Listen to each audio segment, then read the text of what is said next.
So a few months back, Kaylee and I did a house tour, which that video went over pretty well with you guys, and you were definitely enjoying our collection. And I thought, hey, it's about time we do a little bit more of a focused video on more specific collections, starting first with my horror movie and television themed board games. Now, this is not to be confused with my movie board games or my horror board games. Those are two completely different things. These are based on horror properties within film, television, and even some video game stuff that will be a movie soon. So Kaylee is here with me. She's off screen right now. She's going to be my helper, handing me these things up, and she doesn't want to be seen tonight, so no. It worked out perfectly. We were supposed to be doing Chucky, but they won't drop the episode, so I said, you know, people are waiting on a video. I've been wanting to do this for a while, and here we go. So I will say this, right up front. This collection is more ridiculous than I actually thought it was. Yeah. When I was pulling it out, I honestly thought it was half this size.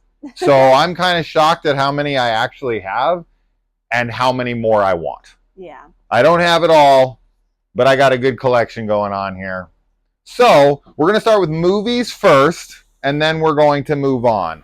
So starting first here with the Shining board game. So this one is brought to us by Prospero Hall. Prospero, we just watched the Fall of the House of Usher with Prospero. Prospero. And yeah, this one I actually did an unboxing for on the channel. It was a really boring video because the instructions were super long, and I was like, oh, I'll just read these on here and it'll be fun. But yeah, I can't spend too long on each of these because it would take hours to talk about all of these if I spent more than a few minutes on them. So here we go. We're just going to kind of go through them. But the Shining board game, this is usually available like in Targets, on Amazon. It is still very easily, readily available and is a very good looking game. I like Danny on the cover here. The overlook, it's cool for sure. All right, that's a 3 to 5 player game.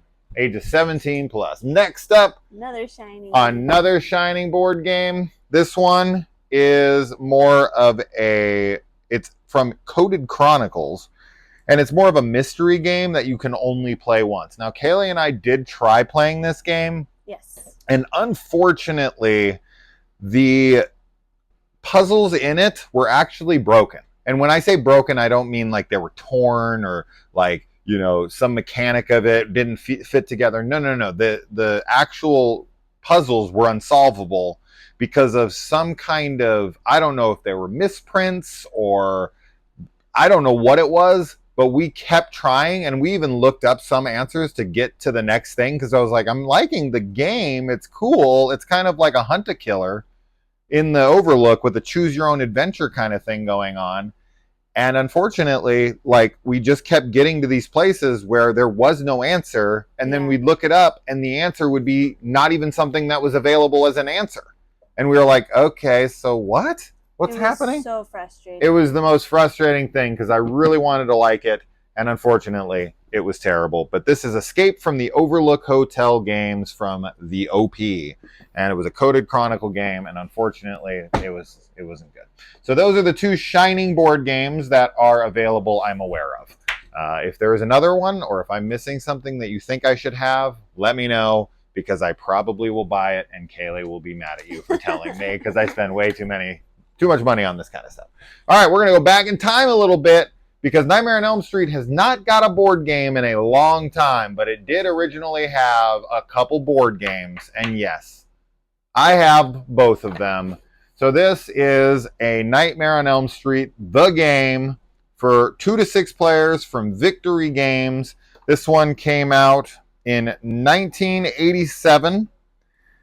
It says text 1984. I highly doubt this came out in 84. It says text 84 and design 87. The second Elm Street venture. I don't know. Can someone tell me? But this was 2 to 6 players, ages 8 to adult. See, back then, these games were 8 to adult. Yeah. And nowadays, they are like 17 plus or something. But these games are so lame. We did try to play this. Awful. Awful game. So dumb. But it's cool to have. Yeah. And they also made another one. This is the biggest board game I have, size-wise. And this is the Freddy game. Can you guys even see me anymore? Jesus, this thing is massive. Now, this was some 3-dimensional board here. And obviously, this game was retrofitted. This was something that once was some other game, I'm sure. They had it in their catalog. And we're like, you know what? Let's turn this into a Freddy game. We also tried to play this one. It was so horrendous. This is so bad. The Freddy game from 1989, ages 8 and up, once again. What's going on in Freddy's house? Enter at your own risk. Find out who Freddy really is before it's too late. Who he really is. He's Freddy Krueger. What do you mean who he really is? Freddy Krueger. Yeah. The place, Freddy Krueger's house. The plot. There's a gathering at Freddy's old house. Everyone's there, including Freddy Krueger. There's a problem, however. Freddy has possessed one of the characters, and no one knows which one. It could even be you. Your job, should you decide to play the game, what is this, Mission Impossible?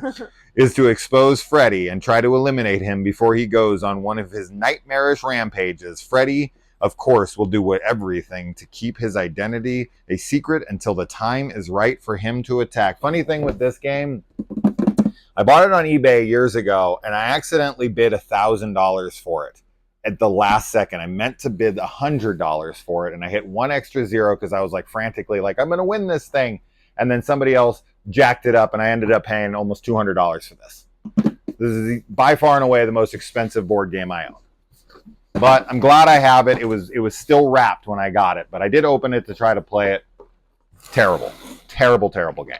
All right, moving on to the next franchise. I only got one game from Alien. Now, I do have Alien video games, but we are not doing video games. In this video, I have a bunch of those that are directly connected to horror franchises. But for right now, we're sticking to the board games and such. So, yep, this is Alien, Fate of the Nostromo, and this is from Ravensburger. Now, they make a lot of what we're about to look at, but these are pretty cool. An alien stalks the corridors of the commercial starship Nostromo, hunting you and your crewmates. Work together to move through the ship, gather supplies, and craft items to survive. Proceed carefully. The alien could be just around the corner. And remember, in space, no one can hear you scream. So this one's is ages 10 plus, and it is 1 to 5 players. So it's cool that nowadays they're making board games. I feel like this is because we're so isolated, but they're making board games to be able to be played by you and you alone. Yeah. Which is kind of interesting because I don't remember ever seeing board games back in the day when I was a kid for one player. I like it. But they're definitely making more. I think it's cool. The one below it. So next up, funny enough, we are going to Universal Studios Halloween Horror Nights tomorrow. And here we have a Universal Monsters game, Horrified. This is 1 to 5 players. Kaylee, me, and the kids have played this quite a few times. This is also a Ravensburger game, just like Alien was. And we really like it. Yeah, you can fight as many monsters as you want. You can add as many as you want. You're trying to save the villagers from being attacked. And every monster has its own abilities and perks and ways to beat it. So the game is always constantly changing depending on, like, if you want to put Dracula and Frankenstein's monster and Bride of Frankenstein and the Mummy and these things, you can pick what monsters you put in. You can put 2 of them in, you can put 5 of them in, you can put whatever you want in, and you can randomly pick whichever ones you want. So the game definitely alters quite a bit and is really cool. I actually am a big fan of this one. So we got this one, and we also got the new one, which is Horrified American Monsters. Now, this one isn't based on any horror movie. This is just more like American like cryptids and stuff. Correct. Right? Like Mothman and... Yes, and it's got Bigfoot and, you know, stuff like that. So, very cool edition. It is not horror related, but because I pulled this out, right, I couldn't help but to say I do have both here. But those are those. Next up, so both of these here, this one is the Silent Night, Deadly Night board game. This one was from Stop the Killer. I was a backer on its Kickstarter. These are very tiny, and these cost me about $60 a piece. So they have this one. They have this one, the My Bloody Valentine board game. They currently are making a Halloween 2 board game, which takes place in the hospital. And they just announced a Ghostface game as well for the Scream franchise. Honestly, I'm not super excited anymore for these games because they are so small. They just don't feel like legit board games. But I don't understand what the point of the Kickstarter is if they don't become a thing to buy. Because since these have come out, I haven't been able to find them, so I'm not sure what I kickstarted. Like, I thought I was kickstarting them to get a game out in stores, and it never happened. So I was hoping that Halloween 2 would get that, and I could just buy it in stores for like $30 or something, and I wouldn't have to pay $60+ a piece for these, because they're, honestly, like, I love them. I'm glad I have them in a way, right? I love the franchises. I love that I have them, but they're not worth $60. These are like $20 games. So for me, these should be in the stores like a Target or Walmart or something for like $15-20. That feels right for what they are. Paying $60 was overboard, but it is what it is. All right, next one. I did do an unboxing of this. This is just released from Trick or Treat Studios. I got it early because I went to the Halloween 45 convention. But this is Halloween, the board game from Trick or Treat Studios, a hidden movement game. I mean, what more can be said? It's Halloween. You gotta have it, right? Like, if you're a big Halloween fan like myself, it's too cool. And if you want to see everything that's in this box, I did do a proper unboxing for this game.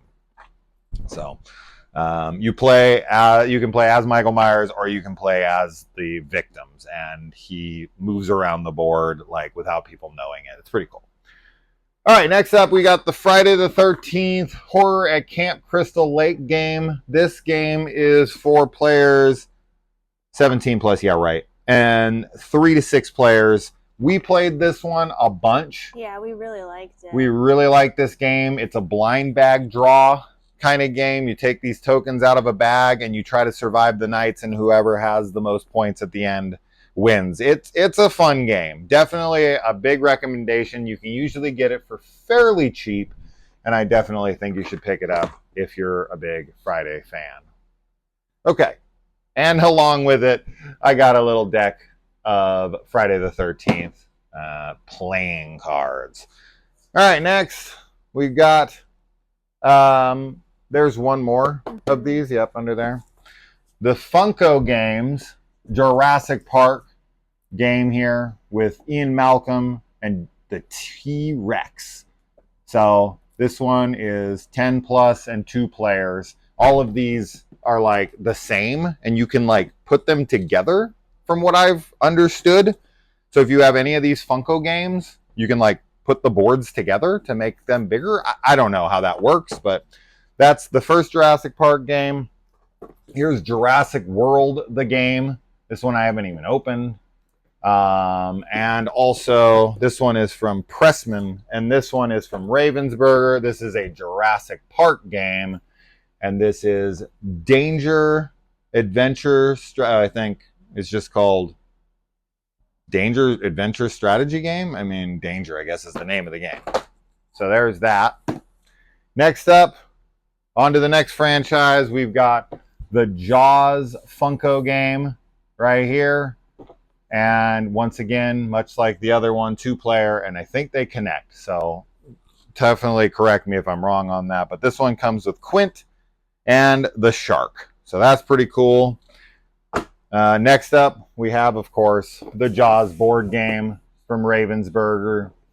And this has two different sides to it. You play Act 1 and Act 2. So there's like two full different games. One side of the board is Amity Island, and the other side of the board is the Orca. So that's pretty cool. You kind of go through the events of the movie. And this one is 2 to 4 players. So there you go. Yep. And where did there? Okie dokie. All right, next franchise. This is the newest one to my collection. This is a Funko game as well, but not like this one, a different kind of Funko game. This is the Texas Chainsaw Massacre board game. This one just released pretty recently, and I picked it up today. This is what prompted me to make this video, is that I got this today and was like, you know what? It's time to show off the collection. In addition to that, a couple weeks ago, I got this beautiful thing, the Texas Chainsaw Massacre board game from Trick or Treat Studios. So both of these, super, super cool. I'm so happy to have both of them. This one costs $60, and this one is currently on Amazon right now for $30. This one's 2 to 5 players, and the other one is 1 to 4 players. As I said, a lot of one-player games these days. All right, next up, we got the Scream game. This just came out pretty recently. This is also from Funko, and you have to download an app, and Ghostface will call you throughout the game and affect the game, which is pretty cool. Super cool. So definitely looking forward to trying that one. We got that one recently. All right, next up, It Clue. We played this quite a bit with my kids. My kids love Clue. So there you go. It's got the 7 losers clubs, and it mostly plays like Clue. It just has a couple little variables, but if you understand Clue, it's the same thing. All right, next one we got here is Evil Dead 2, the board game. This one's super cool. This one was quite expensive, but I couldn't, say no to it. It's way too cool.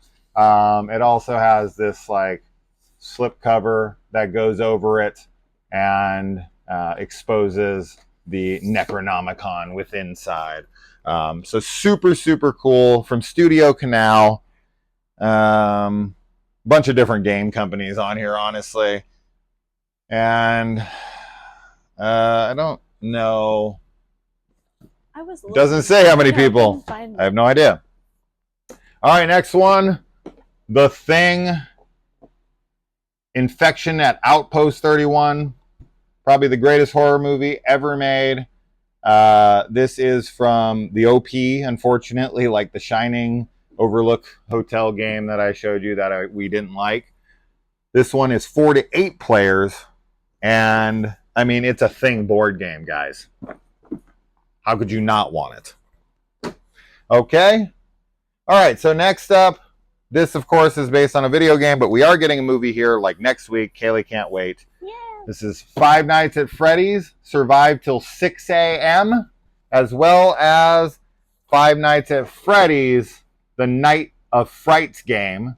So there are the things we played. This one with the kids. No, it was this one. It was this one with the kids recently. It was okay. It was all right. It was fun. It was silly. It's simple. It's a really simple game. Very, very simple. We have not tried this one yet, but I'm sure we will soon enough. We played that actually live. Yeah, we did. All right, next up, we've got a Godzilla board game. Yep. This one is from Funko as well. Funko makes a bunch of board games. But there you go, a Godzilla board game. Very cool. I just showed my kids all the Godzilla games. Godzilla movies, sorry, with the Kong, the new universe, the Monarch stuff. We get a Monarch game TV show next month. So we'll be looking forward to that, as well as Godzilla versus Kong. What's that one called? New Age. Yeah, looking forward to that. All right, next up, we've got a Reanimator board game. Yep, we had to pick this one up. Kaylee is a huge fan of this franchise, and so I had to have it. We got this for $20 at some like comic shop. I'd never heard of it, never seen it, but very excited to have it. So there you go. This one is from Dynamite. This is also the same company that I think, made the Evil Dead board game. So that's pretty cool. All right. Now this one is 2 seasons.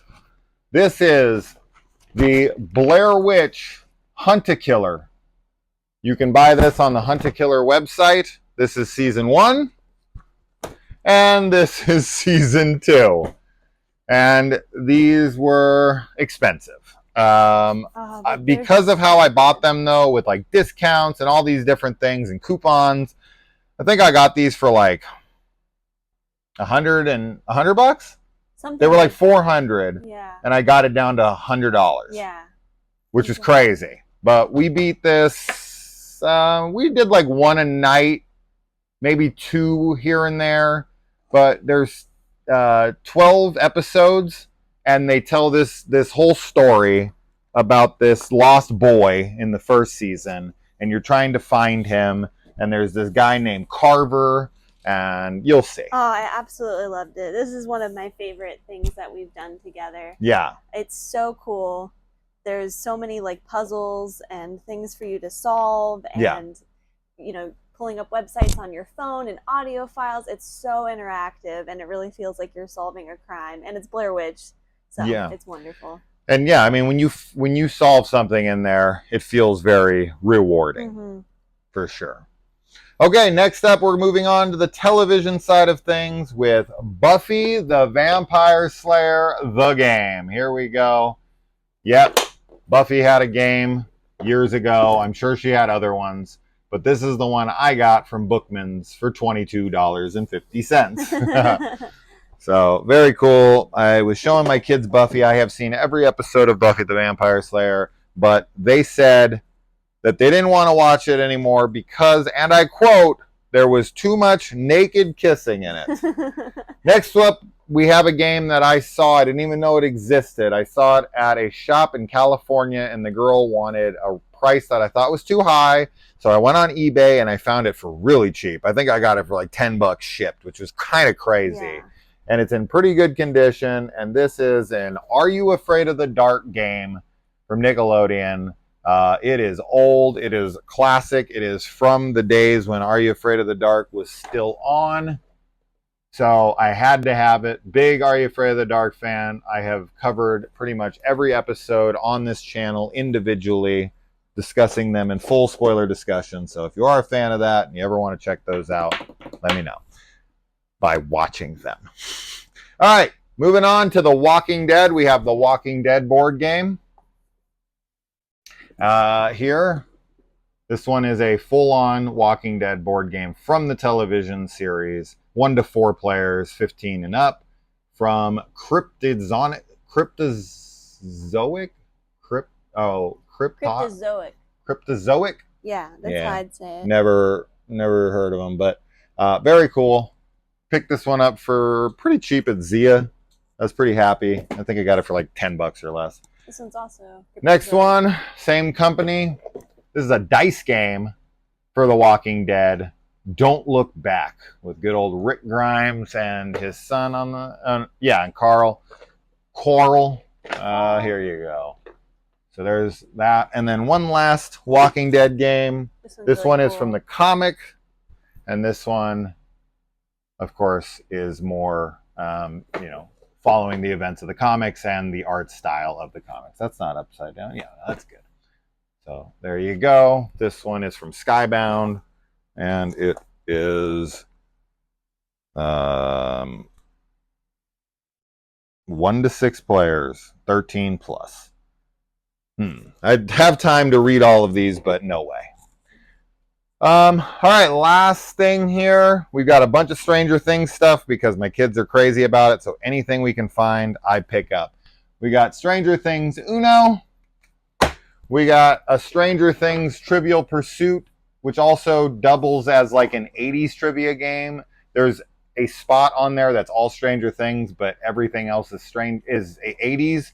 And don't play me at this game. I dominate. He does. He knows everything. Okay, Monopoly, Stranger Things. Of course, Kaylee hates Yeah. Monopoly, but it's Stranger Things. We had to have it. The girls had to have it.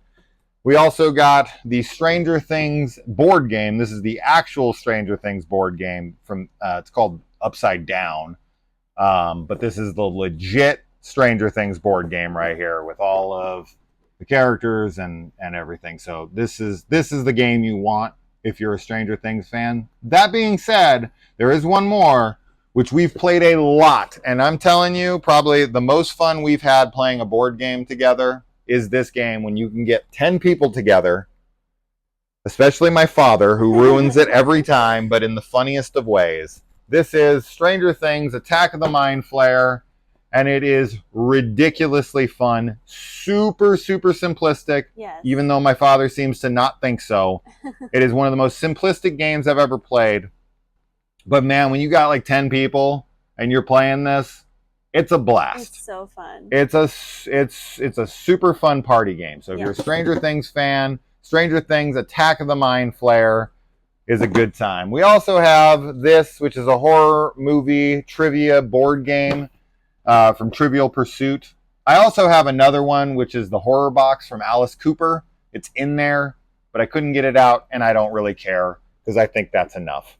This is that. I also have other movies and such and other horror games. As I said, I collect horror board games as well, like The Night Cage and Betrayal at Hill House. Mm-hmm. Hill House? Or no, Haunted. What is it called? Betrayal at House on the Hill. House on the Hill, yeah. Stuff like that. I have a bunch of those games as well, but I didn't bring those out for this.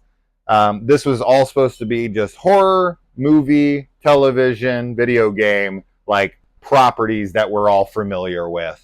So there you go. That is the board game collection that I found. I'm probably going to find something else somewhere in the house and be like, no! I know. Why didn't I bring this on? If I do, look in the comments below and I will say I forgot this thing. Tell me what you guys would like to see next from our collection. We've got a really cool Halloween collection. Mm-hmm. We've got all sorts of different things. So let me know. I can't do the entire movie collection. That's just not going to happen. It's too much. It would take me my whole life. But maybe we can do something more specific in that. But Did you guys have a good time? What one of these games do you own? What game would you like to own? Which ones of these have you played? Is there any that I'm missing that you feel like I absolutely should have? There's definitely ones I know of that I want to get my hands on in the future, but some of them are very expensive or, they haven't been made yet, like the Halloween 2 game, stuff like that. But I love this shit and I really enjoy collecting it. So that's it. I'm a board game hoarder. I'm a boarder. A boarder. Yeah, I'm a boarder. Yeah.